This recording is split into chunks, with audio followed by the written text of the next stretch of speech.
what's the best way for beginners to start investing online with just $100 laptop and try to finally answer the question once and for all? We're going to be using this grid to judge each one in these categories. First up, learning curve. This is how long it takes to learn the ins and outs of each method. Ideally, we want this to be as short as possible. Next is passive income potential, which is how much money an investment can earn for you passively while you still own it, without needing to sell it. Then there's tax efficiency, which refers to the specific tax advantages or benefits available for each type of investment that can help you pay less tax. After that, we have risk level, which is about how likely you are to lose money and how much the investment's value might go up or down. And finally, we're looking at the results. This is where I'll reveal my percentage return over the last 4 years and exactly how much my $100 investment is now worth. Before we jump in, please remember, I'm not a financial advisor. I'm just sharing my own results and strategies that have worked for me over the years. Please also do your own research.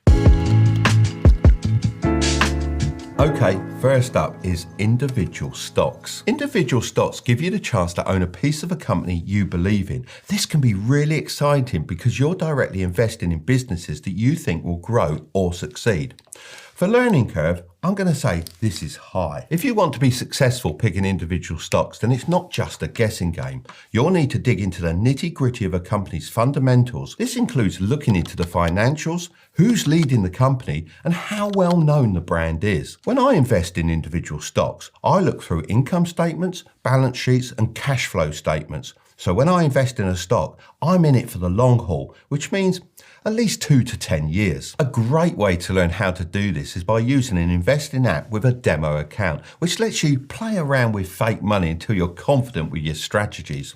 For passive income potential, I'm going to say this is good. You see, when you own a stock, there are 2 ways you can make money. Firstly, if the price of the stock goes up during the time you own it, you can sell it for more than you paid.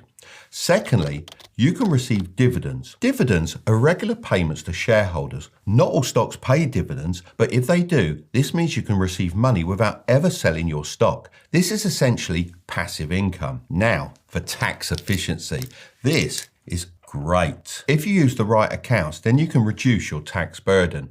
In the UK, these are called stocks and shares ISAs.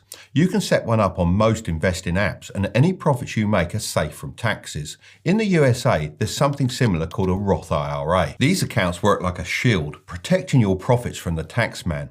While there are different rules depending on where you live, the idea is the same. Please bear in mind that I'm not a tax advisor and you should do your own research as everyone's circumstances are different. So what's the risk? This is definitely high. Back in 1995, during the dot-com boom, I got lucky and picked a few great stocks. I sold them at the right time and made a lot of money in a short period. But when the bubble burst, some of the other companies I'd invested in, ones that cost me very little, went out of business completely, even though I ended up making money overall. It just shows how risky investing in individual stocks can be, especially if you put all your money into just a few companies. If they fail, you could lose everything. So let's look at how much my $100 investment is now worth. Let me refresh your memory. Here's what I invested in. So I'm going to throw a dart at the board, and as you can see, I randomly selected 20 different stocks, and wherever the dart lands, that's what I'm going to invest in. Now I've just got to put on a blindfold. Okay, here we go. Oh, you hit it. Right, let's see what we got. And we've gone into Samsung. That investment is now worth $67.66. But don't forget my dividends. Over the 4 years, I made 10 cents. So that leaves me with a total of $67.76. That's a negative 32.34% return. This example perfectly shows how hit or miss individual stock investing really is. That dart could have just as easily landed on Apple, Microsoft, or Nvidia. So let's have a look at how much I would have made if that dart had landed a bit differently. A $100 investment in Apple 4 years ago would now be worth $170. The same investment in Microsoft would be $188. And, drum roll please, Nvidia would be worth $908. Those stocks have boomed in recent years, and luckily I have some of those in my personal portfolio. But this just goes to show you can't just leave individual stock investing down to luck. You have to be strategic with your stock picks, and even then the market is unpredictable. If you want to try this out, just download Trading 212. It's a great app for beginner investors because it lets you use a demo account to practice trading with fake money. This way, you can learn how it all works without risking any real cash, just like I mentioned earlier. It also lets you set up a stocks and shares ISA if you're in the UK, which protects your investment returns from taxes. But again, I'm not a tax advisor, so please do your own research as everyone's situation is unique. Trading 212 also lets you buy fractional shares, which means you don't have to buy a whole stock. That's how I was able to own just 0.07 of a Samsung stock, instead of having to buy an entire share. As I was going to mention Trading 212 anyway, I reached out to see if they'd be interested in sponsoring this portion of the video. They agreed and are offering a free fractional share worth up to £100 to anyone that uses the code Tilbury when they create an account. Plus you can get more free shares by inviting your friends. Both of you will get a free share as long as they fund their account. I'll leave the link in the description if you're interested. Second is a real estate investment trust, otherwise known as a REIT. I know this one sounds pretty complicated, but it's actually quite cool. Imagine your friend collects $100 from 3,000 people, giving him $300,000. He then uses that money to buy a property, rents it out, and shares the rental income with all 3,000 people who helped him buy it. That's a simple way to explain a REIT. It allows anyone to invest in properties without needing to buy one themselves. Think of it like you own the front door, someone else owns a window, and a few others own the bricks, which means together everyone owns the entire property and shares in the profits. For learning curve, I'm going to say it's moderate. And that's because getting started with REITs is much easier than buying physical property. It's not like you need a huge down payment or a mortgage, and there's no need to deal with agents or solicitors. However, you do need to understand how REITs work. They own things like offices, shopping centres, apartments, hotels, and much more, and they get their income through rent. For passive income potential, I'm going to say this is great. REITs are well known for paying high dividends. This is because the law says they have to pass on at least 90% of all their profits to investors. So as long as the REIT is doing well and its properties are rented out, you can earn a steady stream of passive income. Most businesses sign long-term leases on their commercial properties. Therefore, most of the time, income is pretty stable and reliable. But of course, just keep in mind that your earnings depend on the REIT you pick and the types of properties it owns. For tax efficiency, I'm going to put this down as great. This is because in many countries, REITs offer great tax benefits. For example, in the UK, you can hold REITs in a stocks and shares ISA, which means you don't have to pay taxes on your profits or dividends. In terms of risk, I'd have to say this is medium. REITs are generally less risky than buying a single property because they invest in multiple properties, spreading out the risk. However, they're not risk-free. If the real estate market takes a downturn, or if the REIT struggles to keep its properties rented, you might see both a drop in dividends and the value of the investment. So what's my investment worth now? Let's flash back to me making the investment 4 years ago. As I'm in the UK, I'm going to use the Trading 212 website to put $100 into a similar REIT. Ready for the moment of truth? Looking at my investment now, I can see it's worth $98.59. So that's a small loss of 1.41%. This shows that even though REITs are normally more stable than individual stocks, they're not guaranteed to perform well. My REIT likely underperformed because it invested in commercial real estate, which struggled during the pandemic. But that's not the end of the world, as I made $11.93 back in dividends, meaning I'm actually $10.52 up. So that's 10.52% up. Third is cryptocurrency. Imagine a form of digital money that isn't controlled by any government or bank. That's what cryptocurrencies like Bitcoin and Ethereum are. These currencies run on the blockchain technology, which makes them secure, transparent, and almost impossible to counterfeit. Cryptocurrencies have created massive wealth for some people, with Bitcoin being the best performing asset of the last decade. But on the flip side, it's highly volatile and people have also lost fortunes. That's why I describe crypto as part investment and part speculation, and not for the faint-hearted. For learning curve, I'm going to say it's moderate. Crypto might sound complicated, but I'll break it down for you. First, you'll need a wallet. This is where you store your crypto. Think of it like a digital piggy bank, and there are different types. First are online wallets. These are easy to use, but you'll need to protect them with very strong passwords. Second are offline wallets, like hardware wallets. These are the safest because they're not connected to the internet. Next, you'll need to pick an exchange to buy and sell your crypto. Some popular ones are Coinbase and Binance. These platforms make it simple to trade, but make sure to choose a trustworthy exchange to avoid any issues. Then there's tokenomics. This just means understanding how the supply and demand of a coin works. For example, Bitcoin has a limited supply, which is why it's often called digital gold. For passive income potential, I'm going to also say this is moderate. Unlike stocks or REITs, crypto doesn't pay dividends, but there are ways to earn passive income.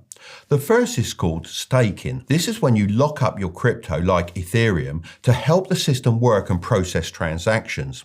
In return, you get paid rewards, kind of like earning points for helping out. The second is yield farming. This is when you lend your crypto out to others and earn interest on it, similar to how a bank pays you interest when you save money with them. These methods can generate decent returns, but they do come with higher risks. If the coin's value drops or the platform you're using gets hacked, your income could disappear along with your crypto. That's why I personally don't mess with any of this and just hold mine on a ledger wallet. For tax efficiency, I'm going to have to say this one is poor. Taxes are a tricky part of crypto investing. In many countries, even swapping one cryptocurrency for another counts as a taxable event. And if you earn staking rewards, those are also taxed as income. You also can't hold crypto in tax-advantaged accounts like ISAs or Roth IRAs, which makes it less tax efficient than stocks or REITs. In terms of risk, I'd have to say it's very high. Crypto is one of the most volatile investments out there. Prices can soar 1,000% in a year, but they can also crash just as fast. Personally, I just invest in Bitcoin and Ethereum as they're more established and often referred to as blue chip cryptocurrencies. Smaller altcoins can be far more risky. You've also got to be cautious of scams. Since crypto isn't regulated, if someone hacks your wallet or tricks you into sending your coins, there's no way to get them back. So keeping your crypto safe is just as important as learning how to invest in it. So what's my investment worth now? Let's rewind to when I made this investment 4 years ago. So I'm going to jump onto the most popular Bitcoin app, which is called Coinbase, and invest my $100 in Bitcoin and forget about it. Ready for the reveal? The $100 I invested in Bitcoin is now worth $652.24. That's a return of 552.24%. Now, I know what you're thinking. That's insane, and it is. But I have to stress that this kind of growth is not typical. Bitcoin has been the best performing asset of the last decade, but most cryptocurrencies don't see these kinds of returns. Many lose their value entirely. In my opinion, crypto is exciting, and the technology behind it has the potential to transform industries. However, it's not for everyone. It's highly volatile, speculative, and requires a strong stomach to handle the wild price swings. Just remember, crypto is all about high risk and high reward. So if you're going to dive in, make sure you're doing your research and investing wisely. Fourth is gold. This is one of the oldest and most trusted ways to store and protect wealth. Gold is often called a safe haven because it's a great way to protect your wealth during uncertain times, like when inflation is rising or the economy is struggling. For learning curve, I'm going to have to say it's low. Learning how to invest in gold is pretty simple. You have two main options. First, physical gold. This includes gold bars and coins. Many people also think you can buy gold jewelry as investments, but you'll often pay more than the gold is actually worth because sellers add a markup for their craftsmanship. For this reason, I personally stick to gold coins. Just bear in mind, if you pick this option, then you'll have to store it somewhere safe. Second is gold ETFs.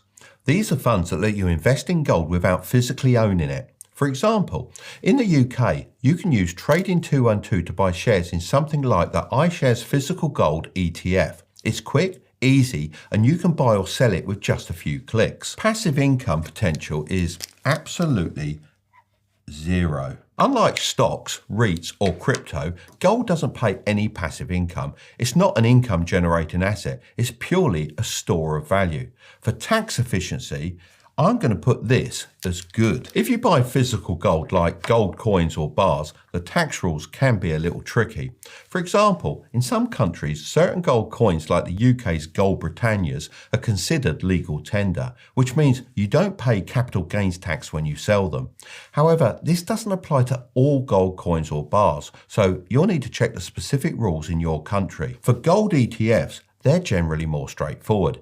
In countries like the UK, you can hold them in a stocks and shares ISA, which makes any profits completely tax-free. Interestingly, physical gold has another unique advantage. It can be used to transport wealth across borders discreetly. That said, this approach comes with risk, such as theft or legal restrictions on transporting large amounts of gold across borders. While it's not something I'd necessarily recommend, it's worth mentioning as a unique aspect of owning physical gold. In terms of risk, I'd say this is a medium. Gold is one of the safest investments you can make. It's been used as a form of money for thousands of years, and it's known to hold its value during times of inflation or economic uncertainty. However, the opportunity cost of investing in gold can be a downside.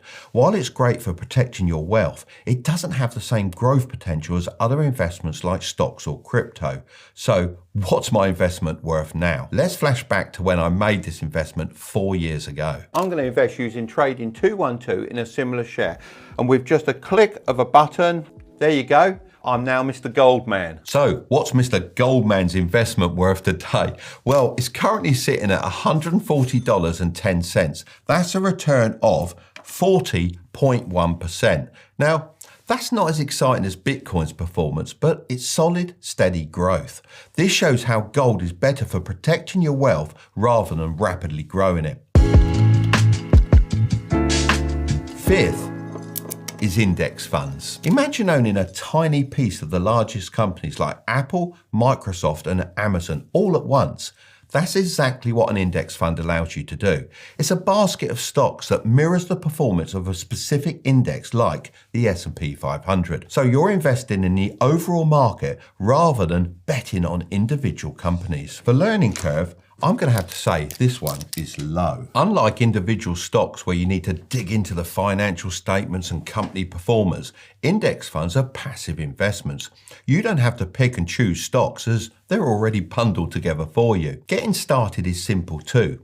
Platforms like Trading 212 let you buy index funds with just a few clicks.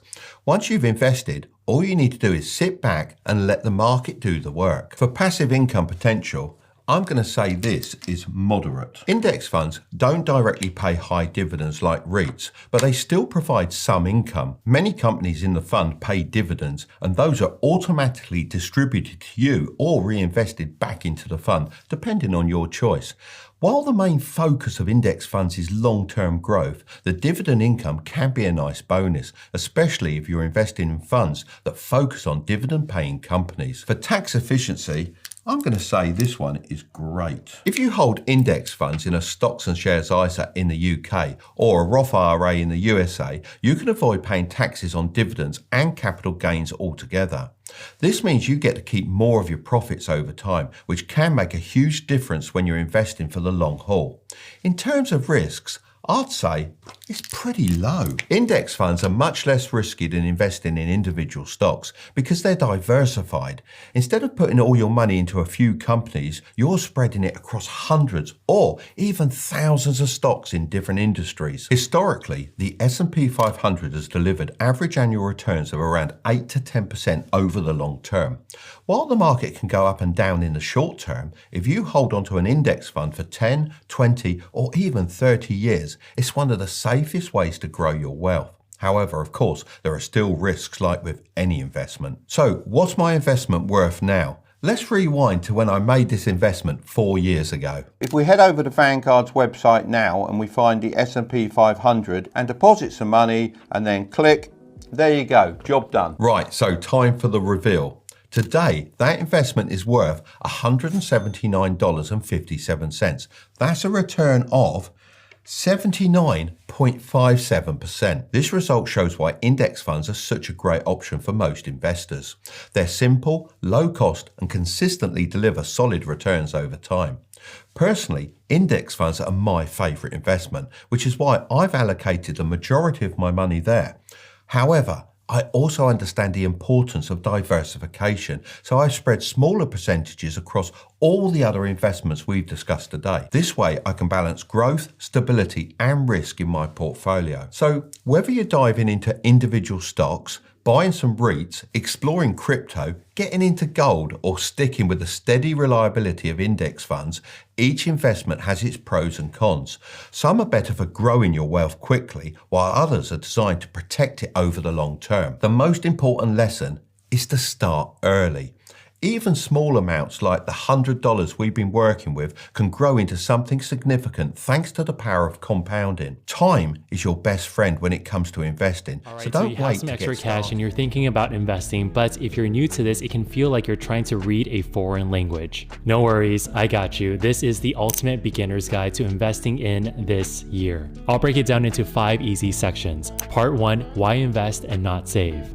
Part 2, what you should invest in as a beginner. Part 3, when and how much to invest. Part 4, I'll walk you through a live stock purchase step by step. And Part 5, investing strategies for beginners. All right, let's get into this. Part 1.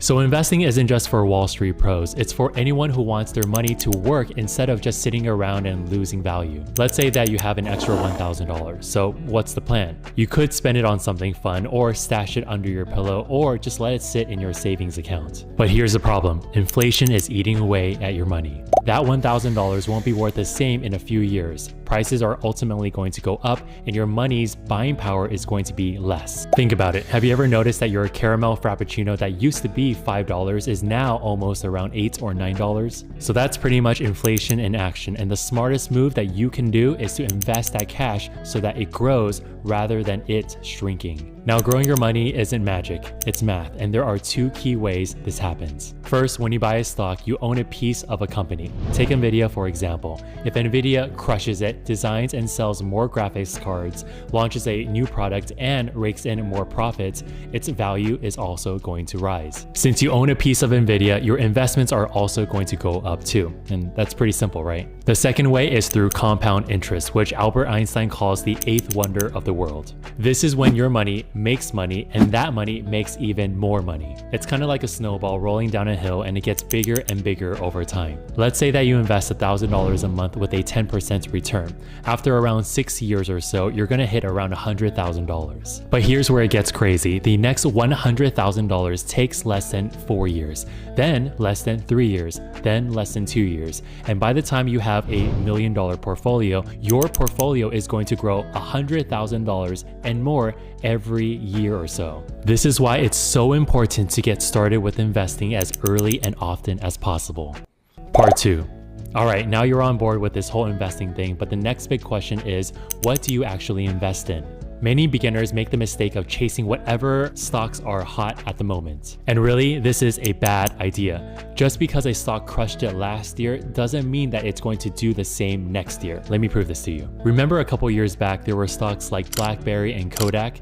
Well, at their peak, their shares were worth around $145 and $90 respectively. And then when they crashed, their shares dropped all the way down to $10 and $1 respectively. If you invested based on past success, you would have lost a lot of money. So what's the better move? It's really through index funds. When you're investing in index funds, you're basically investing in a whole basket of stocks rather than just one stock. There's less stress and less risk and more potential for long-term growth. And even Warren Buffett, one of the best investors in the world, says that most people should be investing in index funds. And if it's good enough for him, it's going to be good enough for me. Investing in an index fund is one of the easiest ways to grow wealth without stressing over every stock pick. Even Jack Bogle, the founder of Vanguard, said, "Don't look for the needle in the haystack, just buy the entire haystack." And that's exactly what an index fund does. It gives you exposure to the entire market instead of just trying to pick the winners. So what exactly does an index fund mean? Well, the simplest way to break it down is by looking at the two words separately,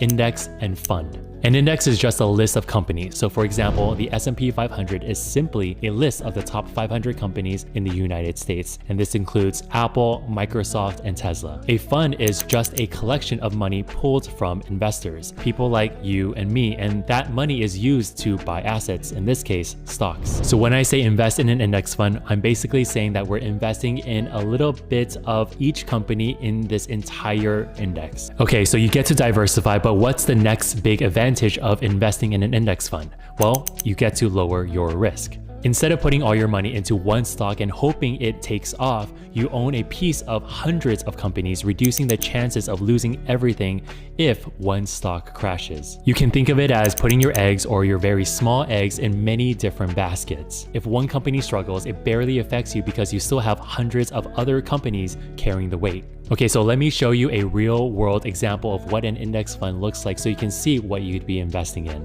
So for this example, let's take a look at one of my favorite index funds, or an ETF, an exchange traded fund. This is called SPLG, which tracks the S&P 500. So when I buy into this ETF, I'm basically investing in all of the biggest companies in the world without having to buy each stock individually. This automatically lets me invest in companies like Microsoft, Nvidia, Tesla, Visa, and Home Depot. So when you invest in this ETF, how do you actually know which companies you're investing in?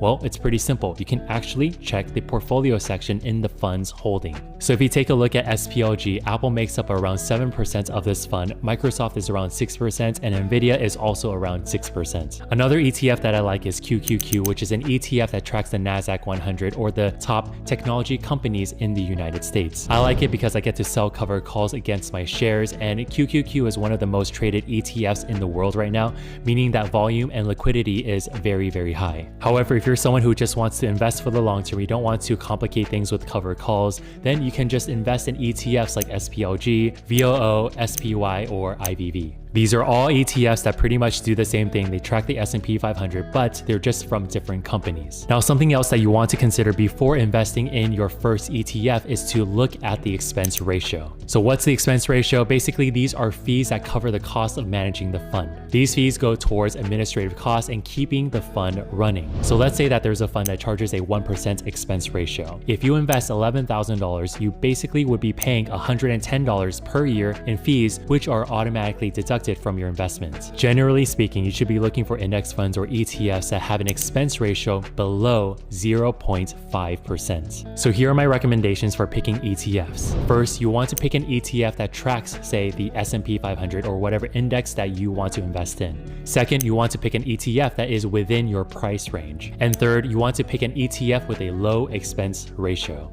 Let's say that you want to start off by investing in the S&P 500, which on average gives a 7 to 12% annual return. Now, this doesn't mean that every year it goes up 7 to 12%. Some years it could go down 20%, and other years it could also go up 20%. But in the long term, if you were to stretch out the x-axis, the S&P 500 usually gives around 7 to 12% a year. Part 3. Alright, so now that you understand what to invest in, the next big question is, when do you actually start investing? Every time someone asks me this, I usually take them through a simple 2-step checklist. And if you can check these off, that means that you're ready to start investing. The first question is, do you have high interest debt over 7 to 12%? If you do, you should pay that off before investing a single dollar. Paying off debt is like getting a guaranteed return. Usually, if someone promises you a guaranteed profit, they're probably scamming you, but in this case, it's actually true. Think about it this way. The stock market averages around a 10% return. But if you're paying 25% interest on credit card debts, paying that off first is like getting a guaranteed 25% return. It's the easiest win that you'll ever get. Say you owe $10,000 on a credit card with a 25% interest rate. That's $2,500 annually, money that automatically gets deducted from your bank because you have to pay off that interest. And this credit card debt acts kind of like a leak in your finances, where if you're trying to fill up your gas tank and there's this massive hole in it, you want to fill up that hole before you put in more gas. Instead of throwing $10,000 into the stock market, if you use it to pay off your debt, you're instantly saving $2,500 with zero risk. That's kind of like making $2,500 in the stock market without any risk, and these types of returns are very hard to find. The second question is, do you have a 3 to 6 month emergency fund?